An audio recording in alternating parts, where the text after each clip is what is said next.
My name is Jessica Edwards, and I'm 31. For as long as I can remember, I've been the invisible scaffolding holding my family together, the one they call when the Wi-Fi dies, passports vanish, or life's chaos needs a calm hand. My father calls me responsible, my mother calls me reliable, and my younger sister, Olivia, calls me whenever something small or catastrophic happens. Tonight, I sat at the head of a long, gleaming dining table in the oceanfront villa I had rented for our 50,000 family vacation. Every detail, from the private chef to the imported wines, was a gift I had paid for myself. Yet here I was, already feeling invisible yet again. You've always been a failure until we carried you. Uncle David's voice cut through the clinking of glasses, loud and confident, as though he'd just delivered a punchline. A few scattered chuckles followed, not because it was funny, but because that's what they always did.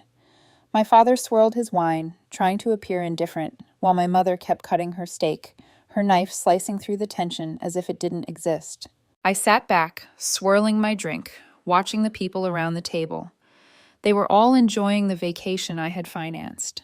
$50,000 for flights, the villa, the chef, and yet somehow I was the loser who didn't fit the family mold. Matt, my brother, the so-called golden child, had inherited our father's business acumen. Olivia, my sister, had married a wealthy lawyer and paraded charity work for appearances. And me? I dropped out of law school, refused the corner office, and instead built a business from the ground up, one that dealt with waste management, septic tanks, and cleaning messes no one else wanted to touch. Captain of the cesspools, Uncle David had once called me during Christmas, smirking like it was clever. I shot back then, earning gasps. At least someone in the family knows how to clean up a mess. They laughed, of course, but not at me, at the idea of me. No one had asked how much I made. No one noticed when I signed city contracts or expanded to industrial clients. No one realized that the dirty money I earned had paid for this entire villa, the chef, the wine. I exhaled, letting the familiar anger creep up, the one I usually swallowed. Family is family, right? Tonight, not so much. I stood, raising my glass, eyebrows lifted. Some chuckled. Matt leaned back, thinking I was playing along. I smiled politely and said, "For paying for this entire trip." Silence. Uncle David's grin faltered. My mother's eyes finally lifted. My father's fingers tightened around his glass. I let my words settle like a stone thrown into still water. $50,000. For the villa, the food, the endless wine.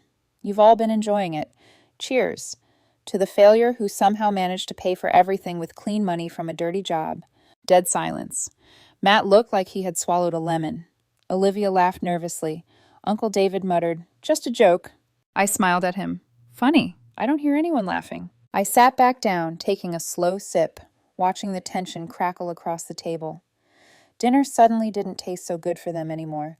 I waited, expecting someone to speak, but they didn't. Finally, my father cleared his throat, the way he always did when he tried to sound wise.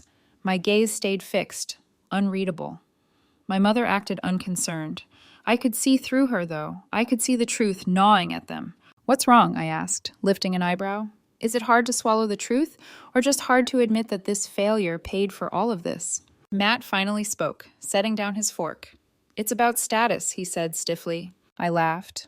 "Oh, really? And does status pay the bills?" His jaw tightened. "Don't be so simple-minded. The family business is about tradition, influence, prestige. You wouldn't understand." I drummed my fingers on the table.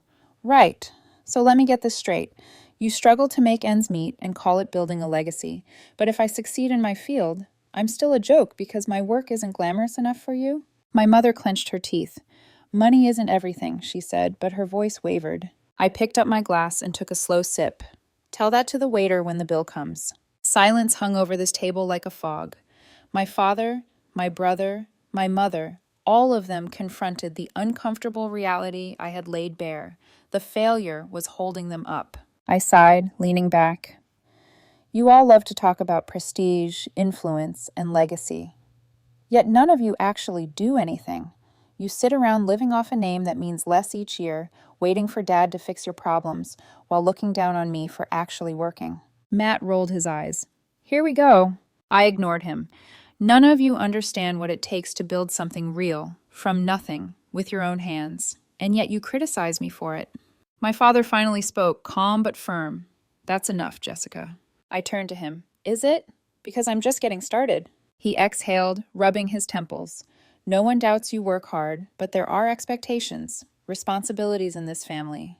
I laughed bitterly, pretending everything's fine while Matt's plans sink like lead, covering for Olivia's poor investments, smiling while pretending I couldn't make it without your help.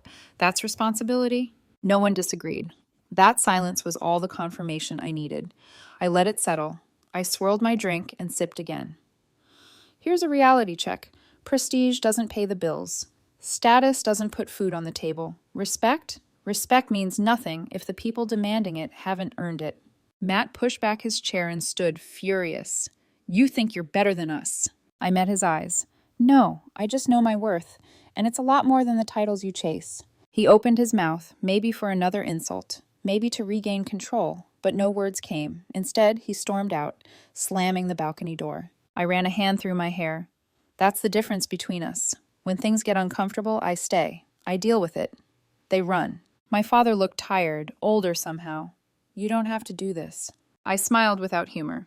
Speak the truth. His lips pressed into a thin line. You're still part of this family. I shook my head. No, I'm your daughter, yes, but family? Family doesn't treat you like this. I pushed back my chair and stood.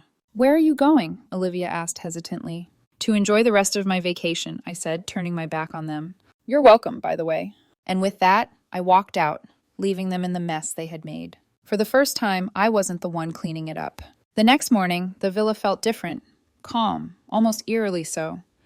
I had 2 days to enjoy the view, the infinity pool stretching into the horizon, and a peace that wasn't punctuated by the usual family critiques. But peace has a way of being temporary when your family thrives on hierarchy and subtle cruelty. Matt and Olivia avoided me, lingering in whispered conversations I didn't need to eavesdrop on to understand. My father sipped coffee silently, pretending nothing had happened, and my mother's expressions betrayed nothing. But I knew she felt the sting. By the second day, the tension at breakfast was palpable. I leaned back in my chair, swirling my tea, letting them squirm under my gaze. You know what really gets me? I asked, breaking the silence. The hypocrisy. Matt rolled his eyes. Here we go again. I ignored him. All this talk about status, legacy, prestige. Yet you don't produce. You sit and wait for a name to shield you. Prestige doesn't put food on the table. Influence doesn't pay the bills. And legacy, well, legacy doesn't mean much if your so-called golden child is barely keeping the family business afloat. I watched him tighten his jaw. Olivia avoided my gaze, focusing on her napkin like it might save her. My father's exhale came slow, frustrated, as if the words I spoke were both painful and undeniable. It's not just about money, Matt said finally, defensive, trying to reclaim some dignity. It's about respect, being part of something bigger. I leaned forward, elbows on the table. Respect? Do you even understand what that means? You're asking for respect from the people who built your comforts while contributing nothing themselves. I've been working while you've been pretending to lead. The air seemed heavier, the sounds of waves crashing against the shore outside the villa like a background drum, accentuating the tension. I could see the internal struggle in their faces, shame, frustration, disbelief. I let it linger. Matt, let's talk about your business, shall we? I asked, my voice calm but cutting. The one that nearly sank last year? Dad had to take out a loan to cover your losses. And Olivia's boutique, isn't it still in the red? Matt's jaw tightened, his usual confident demeanor cracking. That's not the point. Oh, but it is the point, I interrupted, sipping my tea. Because while you two have been failing under the guise of building a legacy, I've been succeeding in real life. I am the only one at this table who can fund this entire vacation without begging for extensions from the bank. Silence. It's funny how the truth can render people speechless. Matt's fists pressed against the table. Olivia's lips pursed. My father exhaled sharply through his nose, trying to mask his frustration. My mother's eyes betrayed the faintest trace of concern, though her expression remained carefully neutral. I leaned back, letting the words settle like a stone in a still pond. You talk about respect and influence, but you've never earned it. I've done the work, I've paid the price.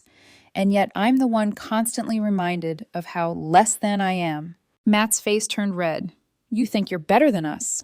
No, Matt, I just know my worth, I said evenly.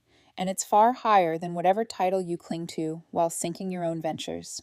He opened his mouth, maybe for another insult, but nothing came. Instead, he stormed out, slamming the balcony door. The echo of it lingered in the room.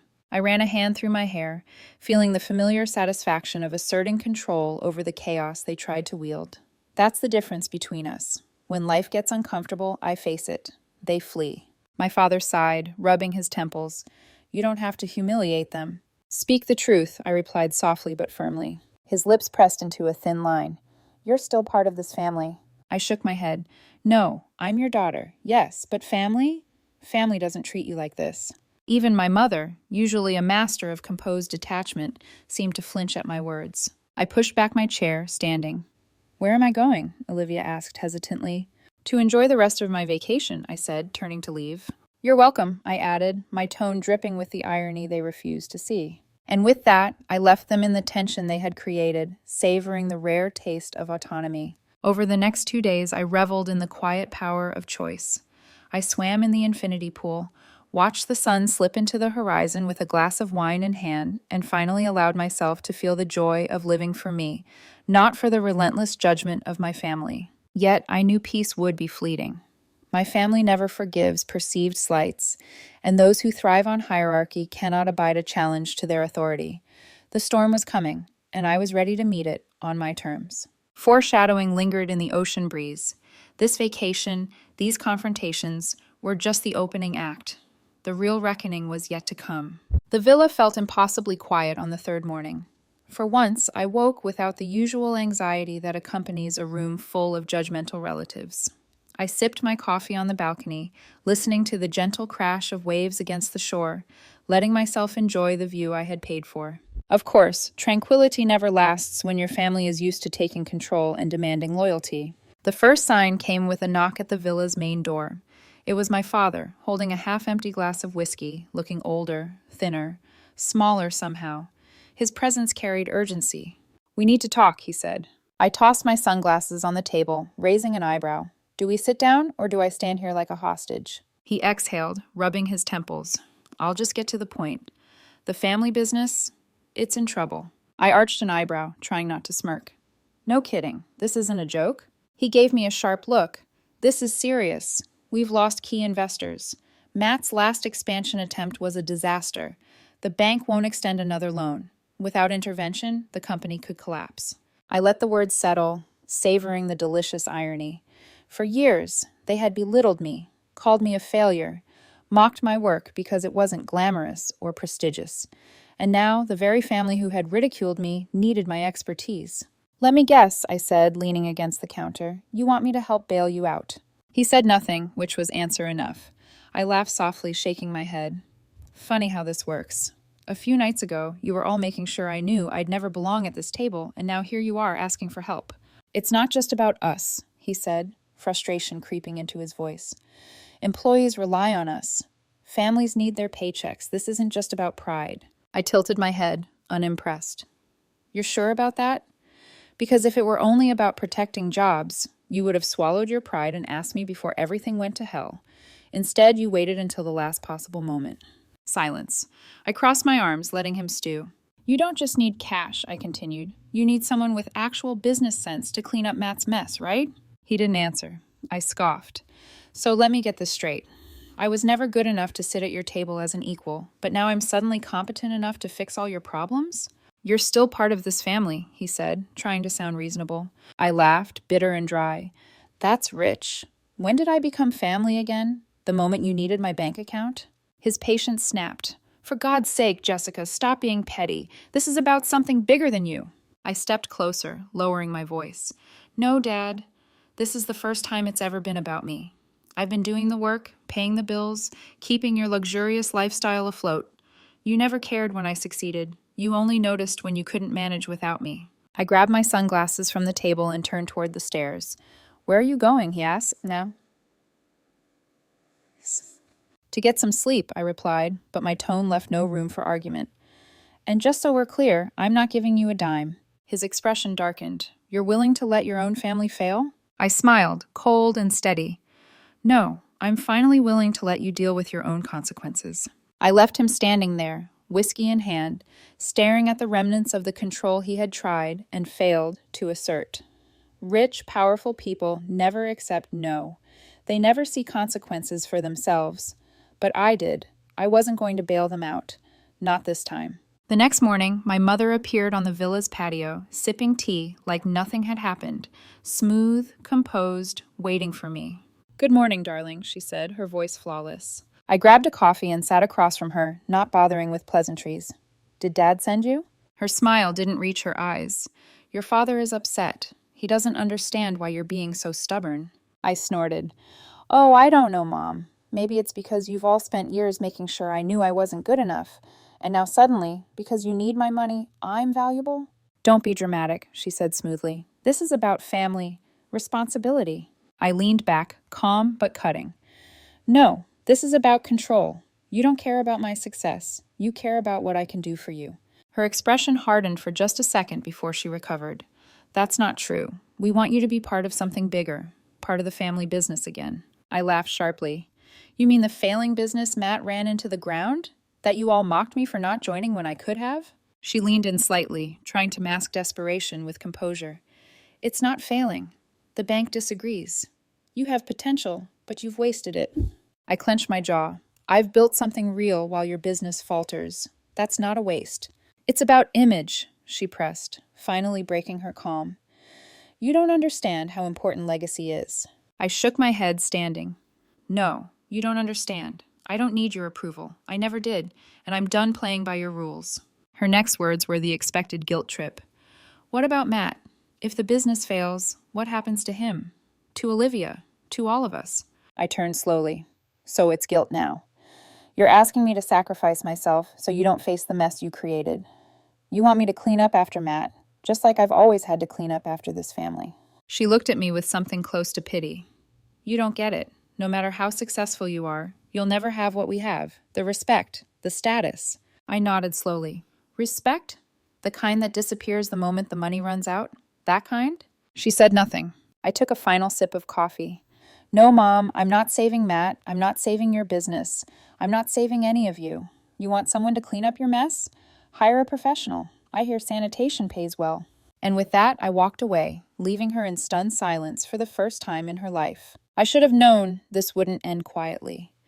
The first salvo of retaliation came a few days later.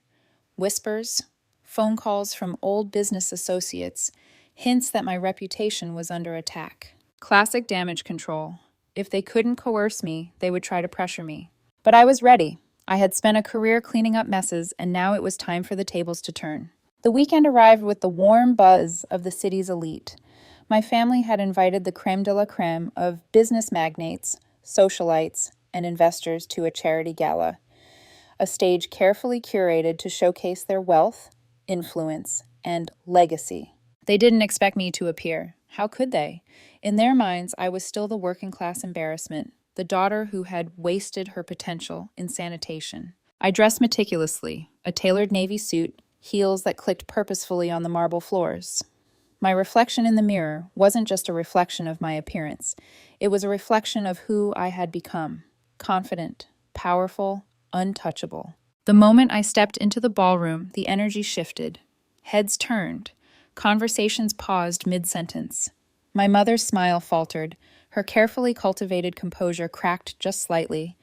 My father's eyes widened, a flicker of panic hidden behind forced calm. "Jessica," Matt hissed, appearing at my side. His usual smirk faltered. "Oh, didn't you hear?" I said lightly. "I'm networking." I walked directly into the crowd, extending hands, exchanging polite but commanding greetings. Investors leaned in, asking for details. The whispers started. "Is that Jessica Edwards?" I smiled inwardly. They were expecting me to shrink. Instead, I was claiming the stage. Then I waited for the perfect moment. My father had begun his speech, thanking donors, extolling the virtues of legacy and family tradition. I leaned forward, projecting my voice over the murmurs of the crowd. "Speaking of legacy," heads turned, cameras shifted, conversations halted. "I just signed a new city contract, one that will change sanitation in our city." Some gasped. Others murmured in admiration. My family's faces drained of color. My father froze mid-sentence, the words legacy and family suddenly hollow. My company, I continued, my voice calm, resonant, will now manage sanitation for several major districts, including industrial sites, one of the largest contracts this year. And yes, it was secured by someone you all dismissed as unimportant. Silence settled, punctuated only by polite, awed claps. Then applause grew, genuine, enthusiastic. Investors and socialites approached, shaking my hand, asking questions, smiling. My family was left stunned, powerless. I turned to them, calm, almost gentle. Funny, isn't it? For years you told me my work wasn't prestigious enough, that I wasn't worthy. And yet here I am, commanding attention, respect, and results you couldn't achieve. My mother tried to interject, laughing lightly. Well, dear, you've always been hands-on. Yes, Mom, and that's why I build things while your businesses crumble. Matt's jaw clenched. Olivia avoided my gaze entirely. My father's face flickered between disbelief and shame. I raised a glass from a passing waiter in a mock toast. To independence, to success, and to knowing the difference between respect and earned respect. With that, I walked away, leaving them in the stark realization that no apology, no plea, could undo what I had just made clear. I was no longer theirs to manipulate. I had nothing left to prove. Outside, the city lights shimmered across the skyline. I let myself breathe. Truly breathe. The gala, the judgment, the family, they had all underestimated me. This was my victory, not just financial, not just professional, but personal. I had claimed my autonomy, my worth, and my voice. And in doing so, I had eclipsed the very people who had tried to define me. Foreshadowing lingered in the hum of the city streets. This wasn't just a triumph, it was a transformation.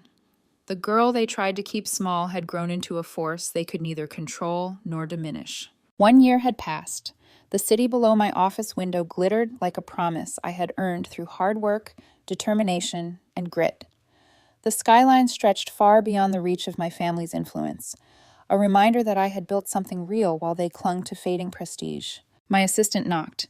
Jessica, your father is here to see you. I didn't react immediately. I let the words hang in the air, heavy with implication. Should I tell him I was unavailable? No. Let him wait.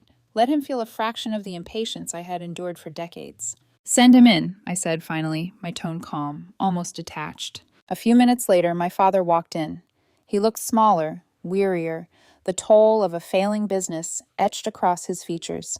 The man who had once dictated my worth now looked like a shadow of authority. You're doing well, he said, glancing around. I nodded. I am. He hesitated, then finally spoke, his voice tinged with desperation. The business, it's failing. Matt's tried everything, Olivia too, but we can't hold it together, we need help. I let the words sit, letting the reality sink in. This was the moment they had dreaded, the moment I could choose to intervene or to walk away. You spent years telling me I wasn't good enough, I said slowly, deliberately, that I wasn't one of you, that my work wasn't respectable. And now, you want me to save you? It's not like that, he said quickly. We're family. I leaned forward, voice steady, eyes sharp. No, we're not. The words hit like a thunderclap. For the first time, he understood the truth.